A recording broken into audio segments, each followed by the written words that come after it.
ओम सच्चिदानंद भगवान की जय। ओम चैतन्यम शाश्वतम शांतं व्योमातीतं निरंजनम नादबिंदुकलातीतं तस्मै श्री गुरुवे नमः। ओम पूर्णमदः पूर्णमिदं पूर्णात् पूर्णमुच्यते पूर्णस्य पूर्णमादाय पूर्णमेवावशिष्यते। ओम शांति शांति शांति।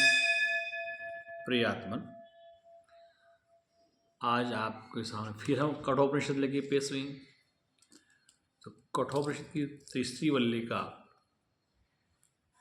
ये श्लोक नंबर 6 का इसका सारांश क्या है तो आपको समझाते हैं। आत्मज्ञान का प्रकार और प्रयोजन क्या है? तो श्रुति कहती है इंद्रियाणाम पृथग् भाव समुदास्तो यत् पृथगुत्पादमानानां मत्वा धीरो न शोचति। इंद्रियाणाम इंद्रियों में, इंद्रियां जो भूतों से उत्पन्न हो रही हैं, इंद्रियां कर्म इंद्रियां और ज्ञान इंद्रियां समस्त पंच तत्वों से उत्पन्न है। आकाश वायु अग्नि और जल मिट्टी से उत्पन्न है। और इंद्रियां अपने पृथक स्वभाव में बरत रही हैं। इंद्रियां चाहे ज्ञानी के हो चाहे अज्ञानी के हो, कर्म इंद्रिय ज्ञानी के हो अज्ञानी के हो, वो अपना कार्य श्रम करते हैं। उसमें ज्ञानी अज्ञानी कोई लेन देन नहीं। ज्ञान भी आँख से देखता है, अज्ञानी भी देखता है। अज्ञानी भी कान सूंघता है, ज्ञानी भी सुनता है। नासिका से ज्ञानी भी गंध लेता है और अज्ञानी भी गंध लेता है। गंध सुगंध दोनों। जीव से ज्ञानी भी स्वाद लेता है, अज्ञानी भी लेता है। लेकिन बड़ा निश्चय फर्क है। इंद्रियां इंद्रियों में वर्त रही हैं अपने गुण स्वभाव धर्म में, और जिससे उत्पन्न होती हैं इंद्रियां, आकाश वायु अग्नि जल मिट्टी से, और अंत में उन्हीं में लय को प्राप्त हो जाती हैं। जिसके द्वारा उत्पन्न है, जिसमें रहती है और जिसमें लय हो जाती है। लेकिन यहाँ पर कहा है कि जो अत्यंत विशुद्ध स्वरूप केवल चिन्ह मात्र आत्मस्वरूप से पृथक अर्थात स्वाभाविक विलक्षणता रूप है, उसे तथा जागृत स्वप्न की अपेक्षा से इन इंद्रियों के उदय और अस्त, उत्पत्ति और प्रलय को जानकर अर्थात विवेक पूर्वक ज्ञानी, ये इंद्रियां ही अवस्था हैं, या आत्मा की अवस्था नहीं है। धीर बुद्धिमान पुरुष शोक नहीं करता, क्योंकि सर्वदा एक स्वभाव में रहने वाले आत्मा का कभी व्यभिचार न होने के कारण शोक का कोई कारण नहीं उठता। जैसा कि आत्मज्ञानी शोक को पार कर जाता है, ऐसा श्रुति कहती है मत्वा धीरो न शोचति। जो धीर बुद्धिमान पुरुष है ये नहीं सोचता है, और वह अपने स्वरूप को प्राप्त करके शोक से रहित हो जाता है, अर्थात दुख से ऊपर उठ जाता है। क्योंकि उसको पता है पंच तत्वों का बना शरीर और पंच तत्वों से बनी ही इंद्रियां कर्म इंद्रियां अपने अपने गुण धर्म है, और जिससे उत्पन्न होती हैं उसी विलय को प्राप्त हो जाती है।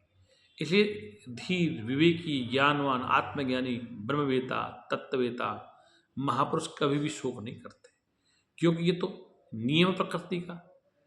इंद्रियां बनेंगी, शरीर बनेंगे, नष्ट होंगे, लेकिन आत्मा बनने वाली, जन्मने वाली और पैदा होने वाली है। इसलिए वेद का मंत्र कहता है, आचार्य नचिकेता से कह रहे हैं, यमराज कह रहे हैं, यमराज आचार्य हैं, नचिकेता शिष्य, तो यमराज कह रहे हैं कि मत्वा धीरो न सोचते। हे नचिकेता, धीर, धीर मतलब बुद्धिमान तत्वज्ञानी ब्रह्मवेता तत्ववेता कभी शोक नहीं करता है, और शोक से वह तर जाता है। अगला श्लोक कहा है इंद्रियभ्य परम मनो मनुष्य सत्वमुत्तमम। इंद्रियभ्य परम मनो, इंद्रियों से श्रेष्ठ पर मन है। मनुष्य सत्वमुत्तरे, मनुष्य सत्वम उत्तमम। सत्वाधि महानात्मा महत्व अव्यक्तम उत्तमम। इंद्रियों से मन पर उत्कृष्ट है, इंद्रियों से मन उत्कृष्ट है, श्रेष्ठ है, और मन से बुद्धि श्रेष्ठ है, और बुद्धि से महत्व बढ़कर है, श्रेष्ठ, और महत्व से अव्यक्त उत्तम है। इंद्रियों से मन पर है, पर माने यहाँ पर मन से बुद्धि श्रेष्ठ है, इंद्रियों से मन श्रेष्ठ है, मन से श्रेष्ठ बुद्धि है। पर माने दूर नहीं होता, पर माने श्रेष्ठ होता है। इंद्रियों के सजाते होने से, इंद्रियों का ग्रहण करने से ही विषयों का भी ग्रहण हो जाता है।